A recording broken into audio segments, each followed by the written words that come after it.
Doctor Anju Sharma, department of chemistry, government girls college Ajmer. आज मैं आपको बीएससी पार्ट 3 का टॉपिक मैटेरियल कंपाउंडिंग पढ़ाऊंगी। जैसा कि मैं अपने प्रीवियस लेक्चर्स में आपको बता चुकी हूँ, आज क्रिस्टल फील्ड थ्योरी के बारे में डिटेल स्टडी हम कर चुके हैं। आज मैं एप्लीकेशंस ऑफ सीएफटी के बारे में बताऊंगी कि किस तरह से सीएफटी उपयोगी होती है मैग्नेटिक प्रॉपर्टीज, स्पेक्ट्रल प्रॉपर्टीज को समझने में। और सीएफटी के द्वारा we can easily explain magnetic properties of complexes because it depends on number of unpaired electrons. अगर हमें अयुग्मित इलेक्ट्रॉन्स की संख्या पता लग जाती है तो उसके आधार पर हम आसानी से बता सकते हैं कि कोई भी कॉम्प्लेक्स पैरामैग्नेटिक होगा या डायमैग्नेटिक होगा। पैरामैग्नेटिक अगर होगा तो अगर अयुग्मित इलेक्ट्रॉन्स की संख्या बढ़ती जाएगी तो किस तरह से चुंबकीय गुणों में परिवर्तन आता जाएगा। Distribution of electrons depends on CFSE and pairing energy. किस तरह से इलेक्ट्रॉन्स का डिस्ट्रीब्यूशन होगा, वो T2G ऑर्बिटल में जाएगा या EG ऑर्बिटल में जाएगा, वो निर्भर करेगा क्रिस्टल फील्ड स्टेबलाइजेशन एनर्जी के मान पर और युग्मन ऊर्जा यानी पाई के मान पर। पहला केस अगर हम देखते हैं कि अगर पेयरिंग एनर्जी कम है और CFSE का मान अधिक है तो उस स्थिति में क्या होगा, इलेक्ट्रॉन विल पेयर, युग्मन हो जाएगा इलेक्ट्रॉन का, लो स्पिन या स्पिन पेयर्ड कॉम्प्लेक्सेस का फॉर्मेशन होगा। पर अगर पाई का मान अधिक है, पेयरिंग एनर्जी अधिक है और डेल्टा का मान अगर कम है तो उस स्थिति में इलेक्ट्रॉन्स की पेयरिंग नहीं होगी और इलेक्ट्रॉन्स युग्मन नहीं होगा तो उस स्थिति में हायर एनर्जी ऑर्बिटल में चले जाएंगे और हायर एनर्जी ऑर्बिटल में जो जाने वाली स्थिति है उसको हम कहेंगे हाई स्पिन या स्पिन कॉम्प्लेक्सेस आर फॉर्म। तीनों केसेस में हम देखेंगे ऑक्टाहेड्रल, टेट्राहेड्रल और स्क्वायर प्लेनर कॉम्प्लेक्सेस में किस तरह से CFSE के और क्रिस्टल फील्ड थ्योरी के आधार पर हम समझ सकते हैं।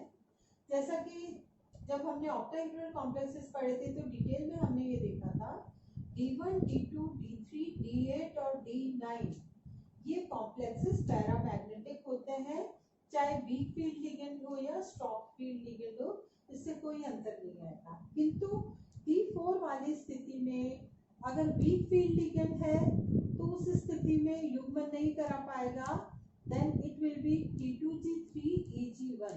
बस स्ट्रॉन्ग फील्ड लिगेंड में क्योंकि युग्मन हो जाएगा तो T2G ऑर्बिटल में ही चारों इलेक्ट्रॉन आएंगे। D5 में एक इलेक्ट्रॉन बढ़ गया तो यहाँ पर it will be EG2 and it will be T2G5। D6 में क्या होगा, इट इज T2G4 EG2 और यहाँ पर T2G orbital is completely filled. D7 में T2G5 एंड EG2, यहाँ पर एक इलेक्ट्रॉन और बढ़ गया है और यहाँ पर एक इलेक्ट्रॉन जो बढ़ा है तो EG ऑर्बिटल में आ गया। अब इन सभी को हम देख रहे हैं तो सभी में अयुग्मित इलेक्ट्रॉन, सिवा स्थिति में किसमें आप ये देखेंगे कि D6 में जब स्ट्रॉन्ग फील्ड लिगेंड होता है तो इट इज T2G6। T2G6 की स्थिति में T2G ऑर्बिटल कंप्लीटली फिल्ड है, यहाँ पर अयुग्मित इलेक्ट्रॉन नहीं है इसलिए डायमैग्नेटिक होगा और बाकी सभी केसेस में पैरामैग्नेटिक कॉम्प्लेक्सेस बनेंगे। वीक फील्ड लिगेंड वाली स्थिति क्या देखी थी हमने, CFSE is lesser than pairing energy और यहाँ पर क्या है, CFSE is greater then pairing energy in case of strong field ligands. जैसा कि अभी हमने इन सभी को देखा तो हमने क्या पाया कि only D0, D10 and strong field T6 configuration diamagnetic complexes are formed और इन सभी के अतिरिक्त जो स्थितियां होती है वो सभी पैरामैग्नेटिक होते हैं, अनुचुंबकीय। एक एग्जांपल हम देखेंगे कि पाई का मान Mn+2 के लिए आयन जो है उसके लिए मान है इसका 28000 cm-1। अब डेल्टा O का मान दो कॉम्प्लेक्सेस के केस में दिया है, इन दोनों को हम कंपेयर करेंगे। एक तो है हेक्सा एक्वा और एक है hexacyanic complex. Hexa aqua complex के केस में इट इज 2100 सेंटीमीटर -1। तो इस स्थिति में क्या होगा, because pi is greater than delta O, high spin complex का फॉर्मेशन होगा, और इस कारण से हम ये अंदाजा लगा सकते हैं कि इसका विन्यास होगा T2G3 एंड EG1।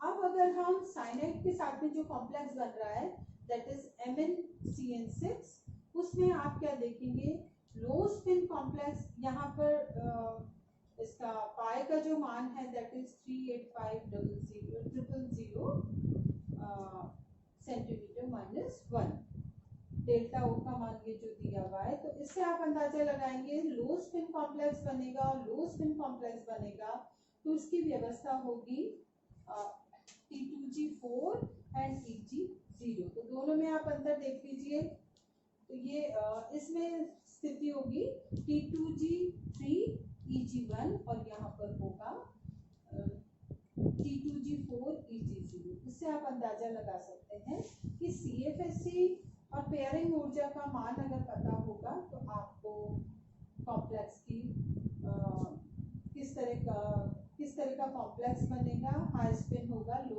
स्पिन होगा, उसकी जानकारी, उसके मैग्नेटिक जो प्रॉपर्टीज उसके बारे में आपको आसानी से पता लग सकता है। अभी हमने ऑक्टाहेड्रल कॉम्प्लेक्सेस के बारे में देखा था, अब हम टेट्राहेड्रल कॉम्प्लेक्सेस के बारे में देखेंगे। D1 D2 टेट्राहेड्रल कॉम्प्लेक्सेस के केस में D1 is E1 T20, D2 के केस में इट इज E2 T20। दोनों ही पैरामैग्नेटिक होंगे, अनुचुंबकीय होंगे। ट्रांजिशन कॉम्प्लेक्सेस में delta T is always less than pi. जब डेल्टा T का मान हमेशा पाई से कम होगा, चाहे लिगेंड जो है वो स्ट्रॉन्ग फील्ड हो या वीक फील्ड हो, उससे कोई अंतर नहीं पड़ने वाला। तो इससे क्या होगा, एक संभावना पूरी तरह खत्म हो जाएगी, that low spin or spin paired complex will not be formed in case of tetrahedral complexes. Only spin free complexes are there. Number of unpaired electrons in the complex is same as in the metal ion. केवल सारे जो complexes होंगे वो paramagnetic होंगे, D1 D2 से लेके D9 तक। केवल जो D10 है वो डायमैग्नेटिक होगा, क्योंकि कंप्लीटली फील्ड है D10 में। हम CFSE का मान टेट्राहेड्रल के केस में निकालेंगे फॉर्मूला से, -0.6s + 4.4y delta T + 2y। अगर हम एक एग्जांपल लेते हैं D7 के केस में, तो D7 होगा टेट्राहेड्रल के केस में it is E4 and T2 3। इस स्थिति में क्या होगा, CFSE का मान जब हम निकालेंगे इस फॉर्मूला से, that comes out to be 1.2 delta T + 2 पाई। जैसा कि मैंने आपको बताया था, टेट्राहेड्रल कॉम्प्लेक्सेस जब हमने डिस्कस किए थे तब हमने देखा था कि किस तरह से इस मान से आप अंदाजा लगा सकते हैं, मतलब वाइस वर्सा भी हो सकता है। D7 पता है तो आप ये मान निकाल सकते हैं, और अगर आपको इस मान का पता है तो आप D7 और उसका ये स्थिति पता लगा सकते हैं कि ई ऑर्बिटल में कितने इलेक्ट्रॉन्स है, T2 में कितने हैं, अनपेयर्ड इलेक्ट्रॉन कितने हैं, पैरामैग्नेटिक होगा या डायमैग्नेटिक। अब लास्ट में हम स्क्वायर प्लेनर कॉम्प्लेक्सेस को देखते हैं। पीरियड 4 के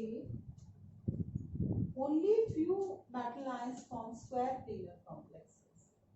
एग्जाम्पल कुछ आप देखिए, NaCN4, PdX4, PtNH3 का होल 4, AuX4, ये सभी आयंस जो हैं these all are having D8 configuration। अब हम फर्स्ट ट्रांजिशन सीरीज की बात करते हैं, दैट इज 3D आयन, जहाँ पर है only very strong ligand like cyanide can form square planar complex। पर अगर हम 4D और 5D मेटल आयंस की बात करते हैं, यानी सेकेंड और थर्ड ट्रांजिशन सीरीज की बात करते हैं, even weak field ligands like halides can form square planar complexes। 3D में केवल वेरी स्ट्रॉन्ग लिगेंड्स बनाते हैं स्क्वायर प्लेनर कॉम्प्लेक्सेस, पर 4D और 5D में ऐसा नहीं। डिटेल में आपको बता चुकी हूँ स्क्वायर प्लेनर कॉम्प्लेक्सेस की, कि अगर हम ऑक्टा तो जेड एक्सिस पे लगने वाला जो प्रतिकर्षण है उसका मान कम हो जाएगा, क्योंकि वहां पर लिगेंड मौजूद ही नहीं है। तो उस स्थिति में T2G ऑर्बिटल में स्प्लिटिंग होगी, dxy का मान अधिक हो जाएगा क्योंकि यहाँ पर प्रतिकर्षण बल काम करेंगे, पर dy और dxz का मान कम हो जाएगा क्योंकि यहाँ पर z एक्सिस में लिगेंड है ही नहीं। उसी तरह से Eg ऑर्बिटल में हम क्या देखेंगे कि dz² ऑर्बिटल की ऊर्जा कम ही होनी चाहिए, क्योंकि हमने z एक्सिस से लिगेंड्स को विड्रॉ कर लिया है, और dx² y² की ऊर्जा में बढ़ोतरी हो जाएगी, इसकी ऊर्जा अधिक हो जाएगी। अब आप ये देखिए, सबसे कम ऊर्जा वाले ऑर्बिटल है dyz एंड dxz, सबसे कम ऊर्जा, फिर dz², फिर dxy और dx²y²। अब D8 कॉम्प्लेक्सेस हम ये देखते हैं कि D8 आयंस जो है वो स्क्वायर प्लेनर कॉम्प्लेक्सेस बनाते हैं। इसको समझने के लिए हमें एक बात ये देखनी होगी कि dxy और dx²y² इन दोनों की ऊर्जा में अगर अंतर अधिक है, ऊर्जा में अगर अंतर अधिक है तो क्या होगा, दो इलेक्ट्रॉन्स D8 में क्या होगा, आप ये देखिए 6 इलेक्ट्रॉन्स हैं, 2 और 2 4 यहाँ पर आ गए, और 2 6 इलेक्ट्रॉन्स dz²। अब 2 इलेक्ट्रॉन्स बचते हैं। अगर दोनों की ऊर्जा में अंतर कम होता तो एक इलेक्ट्रॉन यहाँ आता और एक इलेक्ट्रॉन यहाँ आता, but differential energy of dx²y² and dxy becomes greater than pairing energy। अब क्या होगा, युग्मन ऊर्जा से इसका मान अधिक हो जाएगा। उस स्थिति में this is accounting for diamagnetic nature of D complexes. यहाँ पर इलेक्ट्रॉन का युग्मन हो जाएगा D8 कॉम्प्लेक्सेस। इसके कारण से क्या होगा, D8 जो कॉम्प्लेक्सेस होंगे वो डायमैग्नेटिक होंगे। इस स्थिति में आप देख सकते हैं कि अयुग्मित इलेक्ट्रॉन नहीं पाया जाएगा। मैंने आपको तीनों तरह के कॉम्प्लेक्सेस बताए, CFSE और पेयरिंग एनर्जी से किस तरह से जुड़े हुए हैं, इनकी मैग्नेटिक प्रॉपर्टीज को आप आसानी से समझ सकते हैं। उसी तरह से आप colour of compounds, absorption spectrum को भी समझ सकते हैं। स्क्वायर प्लेनर कॉम्प्लेक्सेस की केस में जैसा कि मैंने आपको बताया कि पीरियड 4 के कुछ एलिमेंट्स स्क्वायर प्लेनर कॉम्प्लेक्सेस बनाते हैं। तो यहाँ पर आप ये देखिए कि D4 विन्यास है, और क्रोमियम +2 को अगर आप देखते हैं तो 4 अनपेयर्ड इलेक्ट्रॉन हैं।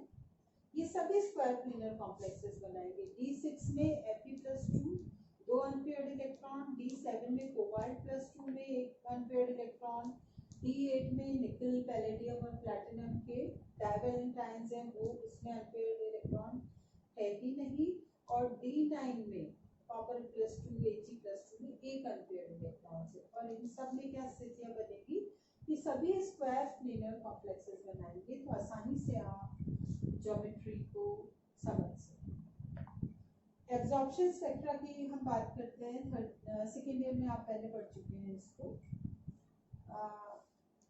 क्यों कंपाउंड कलर दिखाई देता है, अब तक डिफरेंट लेक्चर्स जो मैंने दिए हैं उसमें आप समझ चुके होंगे उसको। Due to DD transition compound जो है वो कलर दिखाई देगा।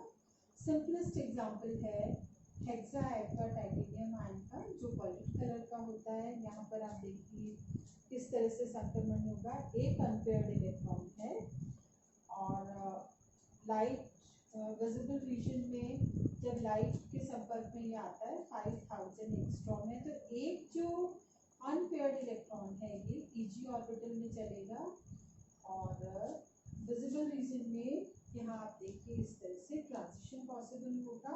और एब्जॉर्प्शन स्पेक्ट्रा को देखने के बाद हम देखेंगे कि जैसा कि हम जानते हैं कि ट्रांजिशन मेटल आयंस कलर्ड होते हैं, कलर्ड कंपाउंड्स बनाते हैं। तो किस तरह से बनाएंगे, क्यों बनाएंगे, किस तरह का इनका ट्रांजिशन है, ये आपने देखा। तो इसको आप ये देखिए कि कोई भी सब्सटेंस कलर्ड कब दिखाई देता है, when it absorbs light in some region of visible range of light। Visible region में अगर वो किसी रीजन से लाइट को एब्जॉर्ब करेगा, और उसके बाद में क्या होगा, रेस्ट जो बाकी जो पार्ट है उसको ट्रांसफर